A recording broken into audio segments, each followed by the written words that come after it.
Hello, everyone. My name is Julia, and I'm a youth and climate analyst within UNDP's Youth Global team based in New York.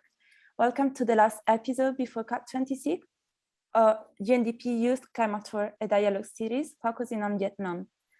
The aim of these country dialogues is to feature UNDP's work on climate in partnership with youth stakeholders across different countries and regions in the lead up to Yangon 16 Conference of Youth and COP26 coming up in 2 weeks. Through these weekly dialogues, UNDP aims to hear about examples of UNDP support to youth meaningful participation in climate action across different countries and regions, present and brainstorm on methodologies for youth engagement at the national and local level, identify successful stories, promising practices, and entry points for enhanced support, collaboration, and joint implementation in the context of UNDP's climate promise and beyond. These dialogues only last 30 minutes, and we invite colleagues and partners to be concise and to the point. The recording of this conversation will be uploaded to UNDP for Youth YouTube channel and Spark Blue platform.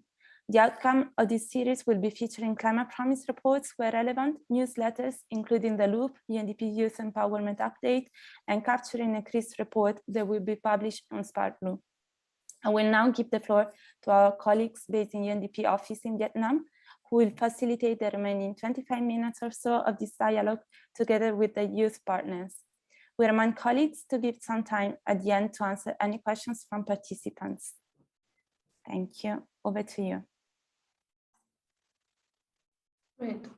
Thank you so much, Julia and colleagues. I'm very happy to join our colleagues here from UNDP Vietnam to share some of our experience in the country office in the last years. And also particularly excited to also introduce also our three youth speakers who are the key champions in our Youth for Climate initiative in Vietnam in the past year in driving Youth for Climate actions. Maybe let me start by introducing myself. My name is Viet. I'm the program analyst on climate change and resilience. Have been working on country office for the topic of NDC, NAP, and also climate promise in the country in the recent years. I'm very happy also to introduce to you our three colleagues, and maybe let me start by asking them to introduce themselves from the country office, who will be the three presenters for Vietnam today. So please, Mai, Tuấn, and Long. Tuấn and Long, please introduce yourself. Thank you. Hi everyone, my name is Mai. I am from Ho Chi Minh City in Vietnam, and I've been working on a lot of different things with UNDP Vietnam in the past year, but mainly a special report for youth on climate change, and also youth for climate learning hub that I'll be talking about in a little bit. Okay, hello everyone. My name is Fran Long, and I'm currently a senior majoring in power system at Hanoi University of Science and Technology. And I'm also a research assistant in a renewable energy lab. Yeah.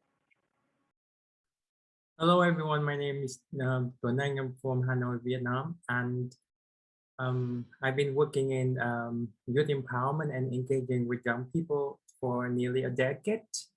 And I'm currently engaging with the Youth Climate Action Network, Vietnam YNET, and also a fellow of YECAP, which is a Youth Climate Action Empowerment Network, Asia Pacific with UNDP Regional.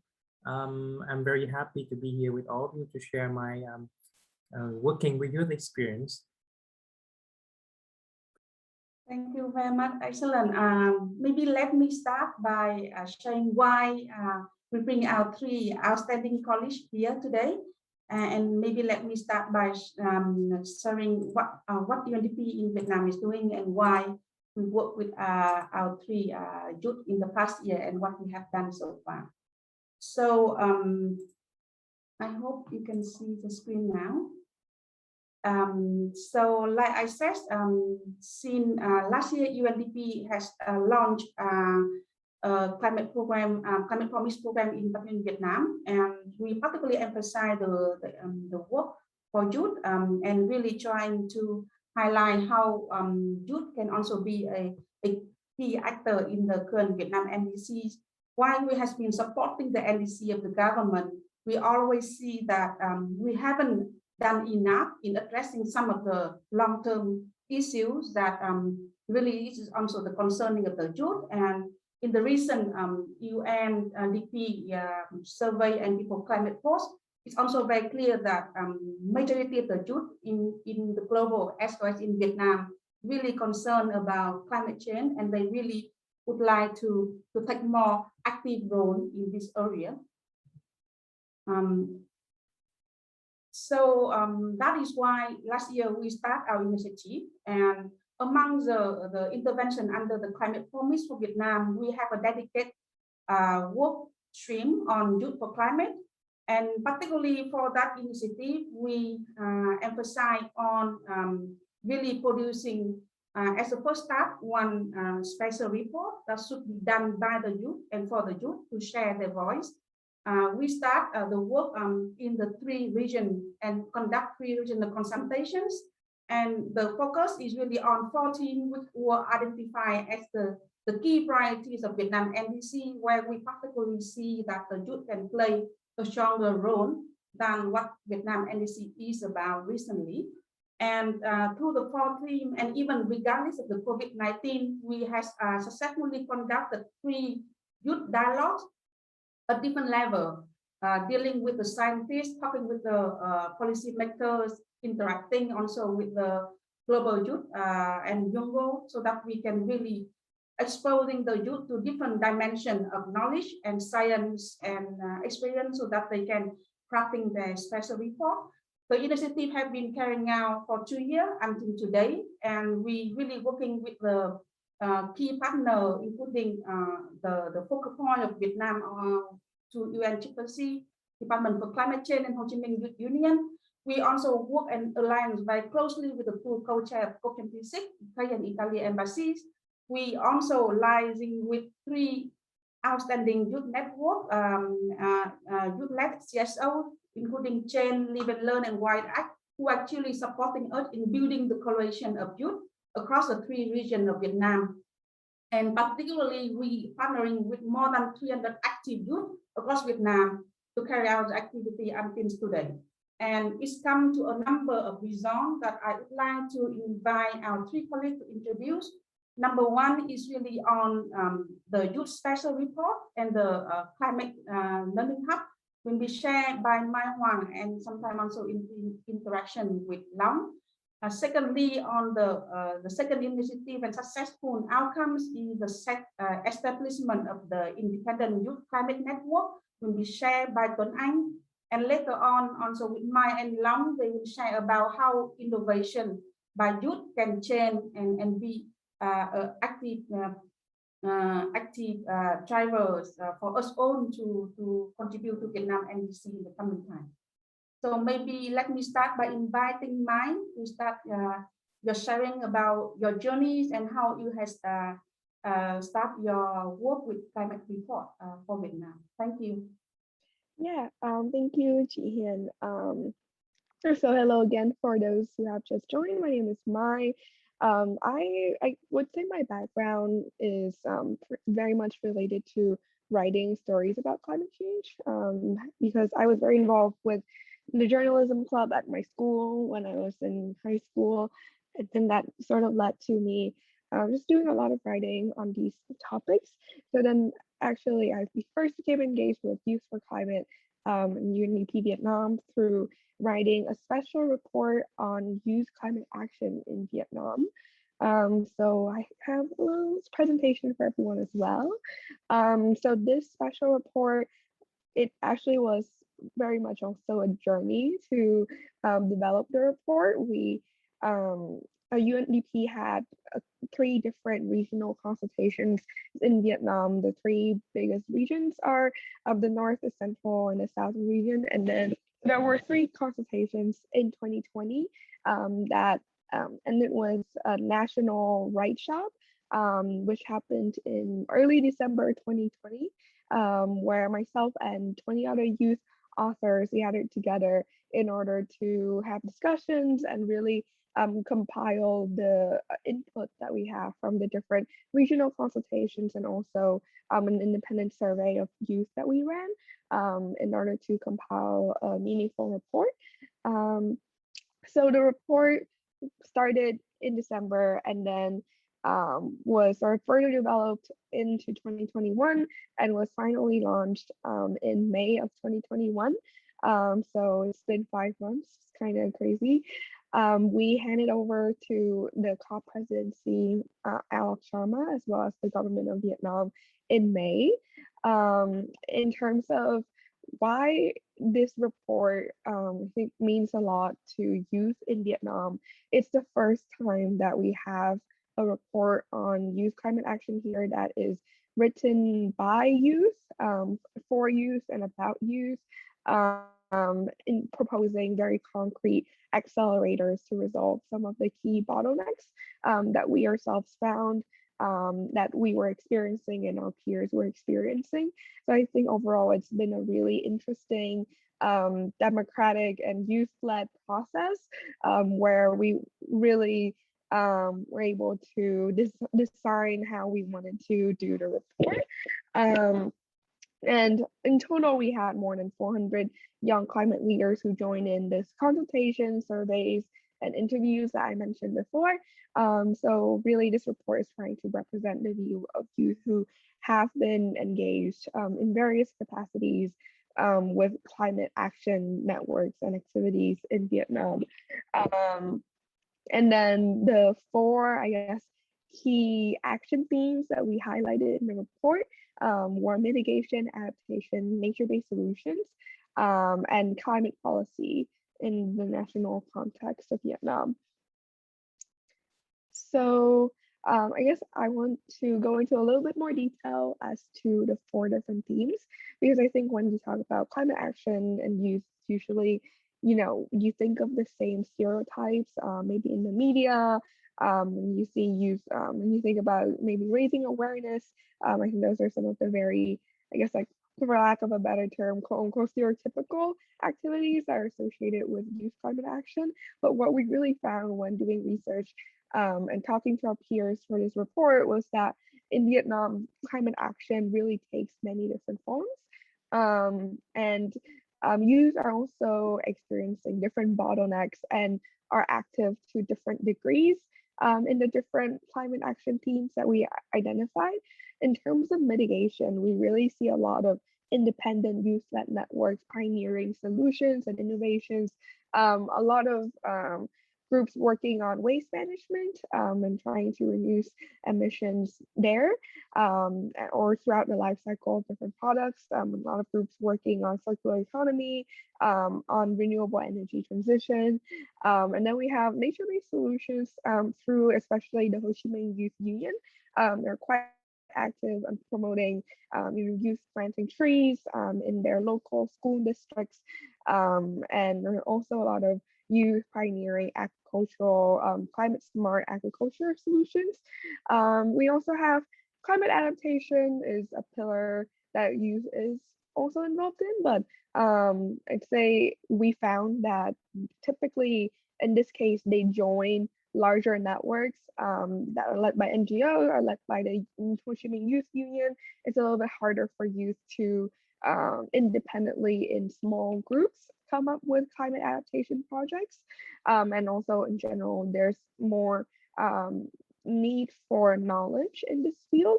Because youth, when they, especially in the demographic of people who already understand climate change, it's usually the case that they understand mitigation, know about NBS, but adaptation is a little bit less of a clear concept. So this is something that we took note as well for the Learning Hub that was launched after this report.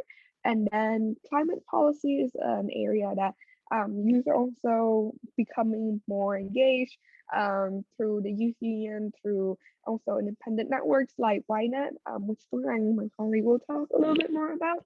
But we also found that basically there's a lot of interest in climate policy in Vietnamese youth, but the majority of youth say that it's very hard to find information on the relevant policies. And just more broadly, a lot of youth still express confusion about how the policy system works in Vietnam. So I think those are some of the key things that we can help build capacity for climate effective youth engagement and policy as well.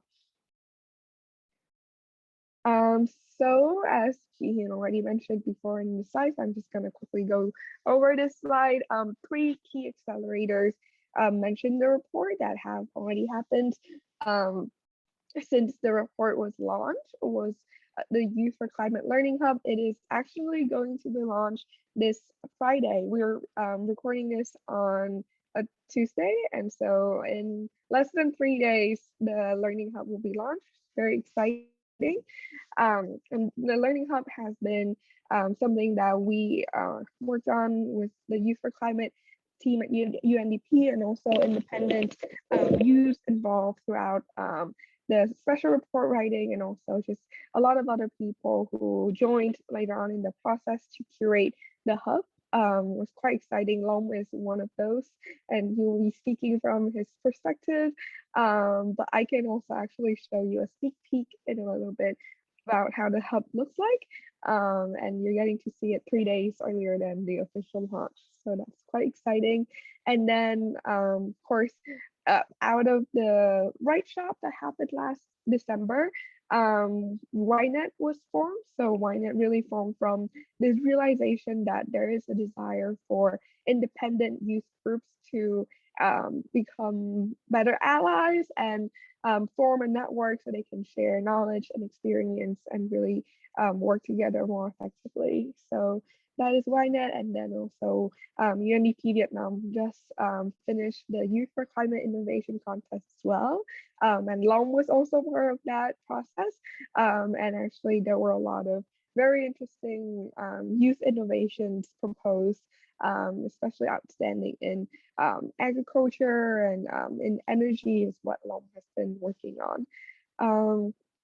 So here's a small sneak peek of the Learning Hub. Long and I will talk more about that later in around, I think, 15 minutes. But basically, as you can see, it is designed as a website that really centers on youth learning and sharing, not only of knowledge modules, but also of their perspective via like opinion articles and perspective articles, and also a map of youth climate action projects in Vietnam.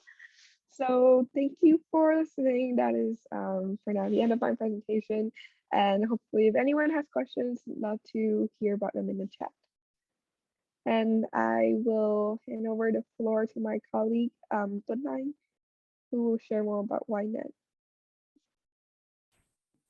Yeah, thank you, Mai. Actually, it's super exciting to hear. Actually, Mai is the one who has been behind with the special report. But like Mai said, the YNET is one of the very interesting decisions that came out of UNDP Right Shop in Bình Định last year. And Tuấn Anh may be able to tell us a lot more story around that. Tuấn Anh, who is driving the group on this topic. Thank you. Thank you, Jihyun. And then I'm preparing my slides, so please bear with me here. So I hope you can see me on the screen as well. So this is us. We call it a Youth Climate Action Network, or YNET for short. And our mission is we want to unite young people for climate actions. And on my hand is actually the hard copy of the report. And I would have to say that we would not have YNET without the support from UNDP and the Right Shop, because like basically all of our vision, missions, and activities came out from this report, because we see there were a need to have an effective coordination mechanism to unite young people across the country. And we decided that young people should take actions, and we just somehow get on together and form a network. We are a pandemic baby, so we were born like during the pandemic time, and for now we got more than 60 core member, and nearly 20 youth-led organizations as our member in the network. And I would like to go through very quickly some of our key focuses. The first one, you can see me here, right at the corner here, and Ian is here, Mai somewhere. So this is one of our very first activities. We call it a mock COP26, which is an opportunity where we bring young people from different corners of the countries, different backgrounds, and gather them in one place and provide them with learning opportunities so they can learn, they can network, and they can experience the climate negotiation process, being like different parties, different CSO, and different lobbyists. So it was an opportunity for young people to learn, to network, but also and then it was an environment for them to gain more knowledge about climate policies and the importance of climate policy with their climate action at the community level. And we were very fortunate to get the support from many partners that we have in here, including Ian here. And that was one of our very first activities to launch the network. And also it's our activity to contribute into COP26, because COP26 is a very important milestone for the humanity, and we want to raise the awareness of young people and getting more interest from youth on the COP26. And with this, I would like to have a few recommendations for UNDP, for partners, from other stakeholders, that how to engage young people in these kind of activities. So I believe that we are very eager to learn, but we just need more opportunity, learning opportunity, and networking opportunities. And the mock-up that I just previously mentioned was one of that. But we need more support in terms of funding support, in terms of technical support, so we could be able to implement those initiatives. And mock-up was a lively proof that young people can talk about policies, and they can implement activities in a very good manner. And the next one, actually, one of the challenge that was mentioned in the report was the climate policy. Lots of young people, more than 60% of them, say that climate policies is something that they feel very far from them, and they feel it's very difficult to understand. And then realizing the problem, we found out that climate change is something that we can convey in a very easy to understand, in a very friendly way. And then we with the connection and with the strength of engaging with young people, we decided that we would form, we call it a Vietnam Youth Letter to COP26, and contributing to the Global Youth Letter to COP26, to states recommendations and demand from Vietnamese young people to the world leaders at COP26. And with this activity, we aim to get the support from young people across Vietnam to get more participations. And this is our strategies. We know that young people love artists, young people love music. So that's why we decided that we would engage with this guy. He's a very famous artist. He got like millions of followers on social media. And we just got him on board and asked him to be our ambassador for the Vietnam Youth Letter and the Global Youth Letter. And he agreed because he felt the same mission that we have. And then we got, like, you can see here, 32,000 likes on his one post, and we got many more. And another one on the national televisions here. So we got a lot of young people engaging in, and we reached nearly 1 million young people. And then we got features on more than 20 new articles. And like up until now, we got like 3,000 and 7,300 signatures from young people across the countries, and the support from more than 50 youth organizations. And we are aiming for more because we don't want to stop there. But one of the lessons that we gain from this experience is we can actually convey the climate message in a way that attractive for young people, and we can mobilize a lot of young people to support climate action. We just need to find a way to match it with their interests. Some of our recommendations here is to have more youth-friendly policy dialogues and consultations in the way that young people can really engage, and also support youth to participate in different platforms, different forums at both national, regional, and global levels, such as the Conference of Youth, the pre-COP that Mai just attended, and the Conference of Party, the COP, and like many others. And also fostering a youth engagement with different stakeholders like governments, the NGO, UN agency, and the private sectors. And we need support because we don't have that much of experience. We don't have that network, but we can definitely get the support and utilize the support from, for instance, UNDP. You can be a very good bridge connecting young people with the government, with the private sectors, and then from that, we can use our strength to bring more changes in climate agenda. And the last example that I want to show is also very youth. So I am actually on my phone right now and looking at our TikTok channel, which just recently launched it like 2 weeks ago.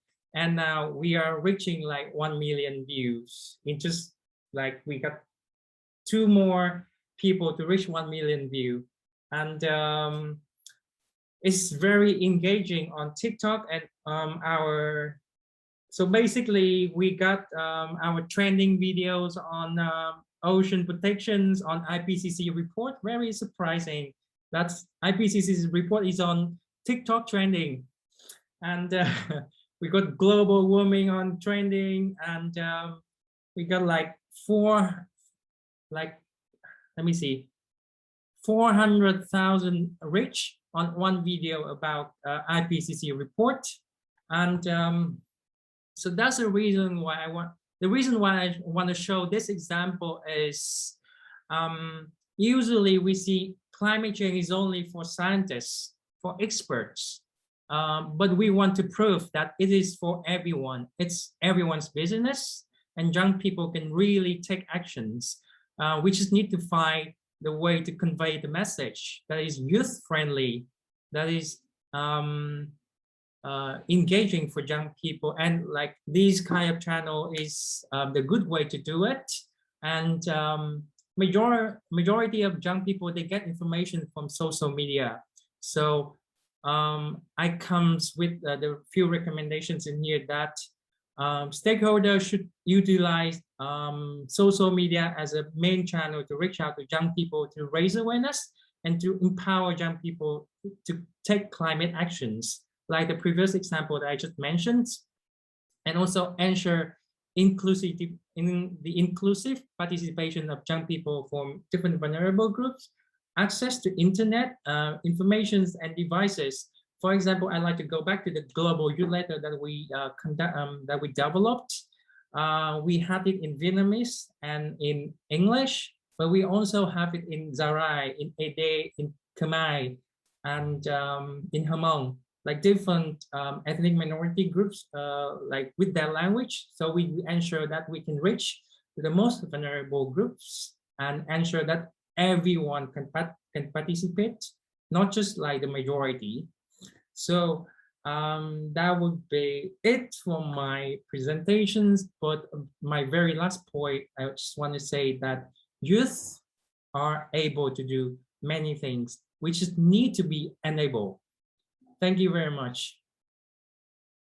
Amazing, Tuấn Anh. Thank you so much. Actually, this is one of the very interesting learning also for UNDP when we can see how youth have transformed from the day one when we discussed about Kombucha groups of 20 people or less, and now it's expanding and really starting to influence also NGOs and policymakers on how the youth be part of the process for climate change policy in Vietnam. And I do believe that YNET will grow and expand like Kombucha commitment that we had since beginning, and looking forward and following you through the process.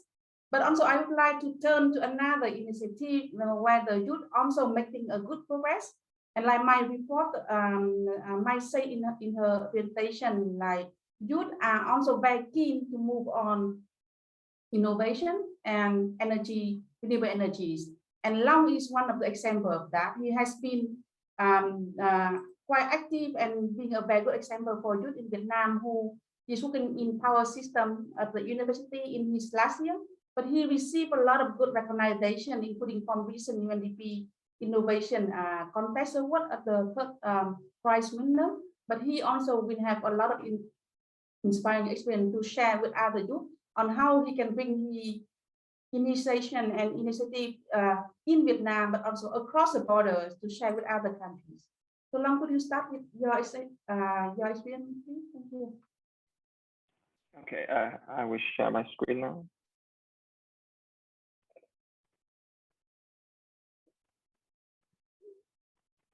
Okay, so hello everyone. Nice to see you all again. My name is Fran Long, and I'm currently working with Mai in a UNDP project with the purpose of develop a youth-led project proposal and also developing the Youth Learning Hub website.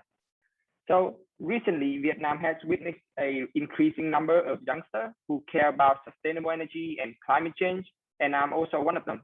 In the last 5 months, I have joined and have some of the achievements in many competitions and conferences that related to sustainable energy and climate change, such as the Asian Energy Youth Award and the Youth for Climate contest organized by UNDP. And through these competitions, I have a chance to meet many youngsters who are eager to work in preventing climate change, but they don't know how to start. So I'm here today to share some of the tips that I used when I first started my innovation, and I hope that this might help you as well. So in order to achieve the goal of starting your own innovation in preventing the climate change, you're gonna need 3 factors. The first one is good teammates. You need to accept that you cannot succeed working alone. You will need somebody to help you solving problems in the area that you are not familiar with. So how do you know your team is good enough? Well, for me, a good team is a team that contains members from different backgrounds, both economic and technical backgrounds. This will also allow your team members to fulfill each other's weaknesses and also strengthen your own team. Second thing that you need to consider is a good idea. So the question is where to find that perfect idea that you're always looking for. Well, a good idea coming from a real life problem. This could be a problem of yourself, your area, or even the problem of your own country. An idea start from a real life problem will have a higher chance of success. And last but not least is a good support from organizations like UNDP. These support can comes in many forms. It could be a mentor who can help you in improving your idea, your innovation. It could be a project where you can experiment your innovation in real life, or it could be a competition. UNDP has organized many contests for youngsters to present their innovations, receiving feedbacks from the experts and improving it. This is also where the youngster can have the opportunity to experience, to compete with each other, and to develop themselves. Although there are more factors that you need to consider, but for me, these 3 factors are the most important ones. And that is also the end of my presentation. Thank you for your listening, and I hope that everyone could learn some new things from today's session. Yes, thank you, Long and Mai. But also there is a very interesting session where maybe also Mai and Lam can share also on how youth has been also working on curating the learning hub together, and you see how potential we can also work further with the youth on this topic, because I think that is receiving also a lot of attention. Mai, would you like to share some further point on this? Thank you. Mai, you are muted. Sorry, classic Zoom problem. But yes, I would love to share a little bit more about the Learning Hub that was briefly mentioned in all of our presentations.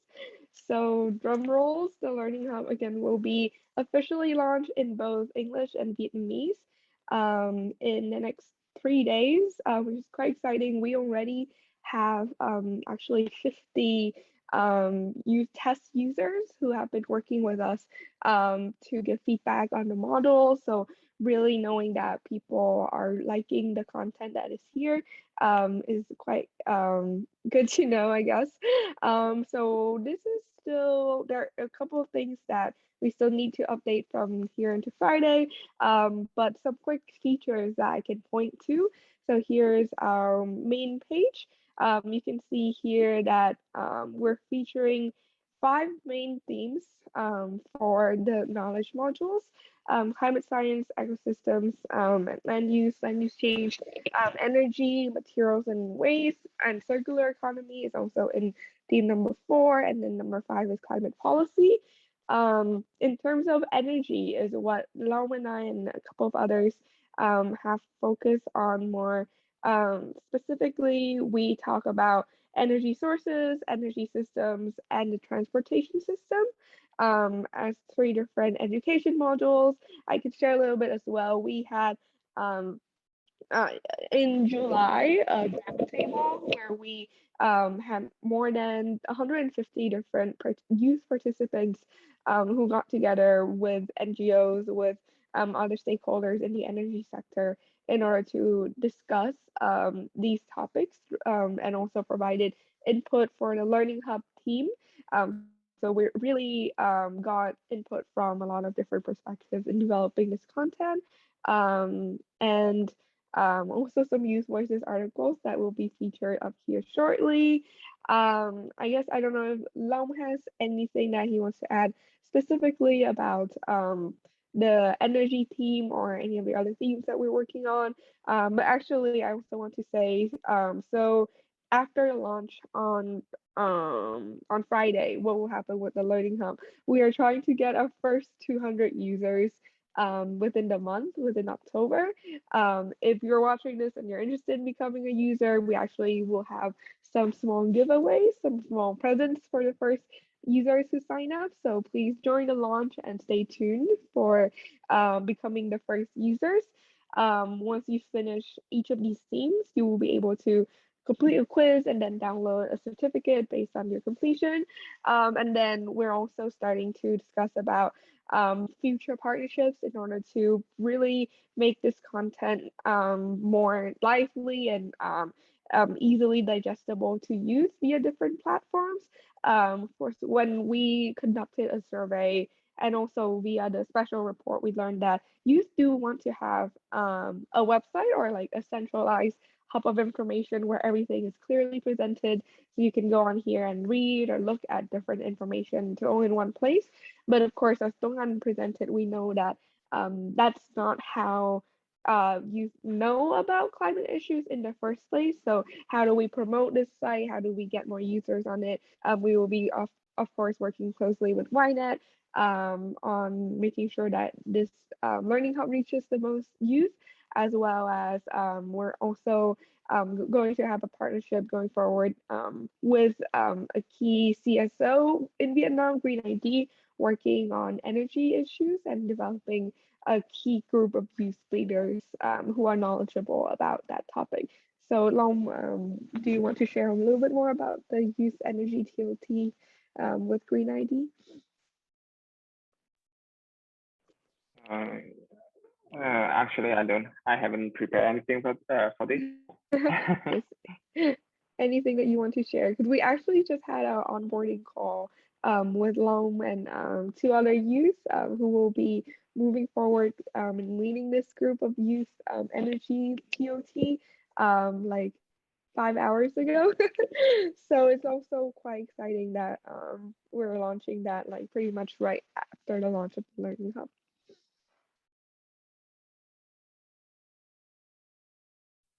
Yes, I noted that we are running out of time, but thank you so much, all the youth, and it has been a privilege also for UNDP Vietnam to has been working and collab with you in really delivering these outstanding results, and I'm really looking forward to tick the box on achieving and delivering more in the future with UNDP and with you all in the coming years.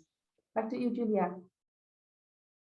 I don't know if there are any questions from participants, and yes, we're running out of time. So if anyone wants to comment, jump in for any questions. Otherwise, I can't see anything in the chat box. I think we can also, if there are not questions, we can also move to the closing remarks. So I'd like to thank you all for sharing your experiences and activities and enthusiasm today.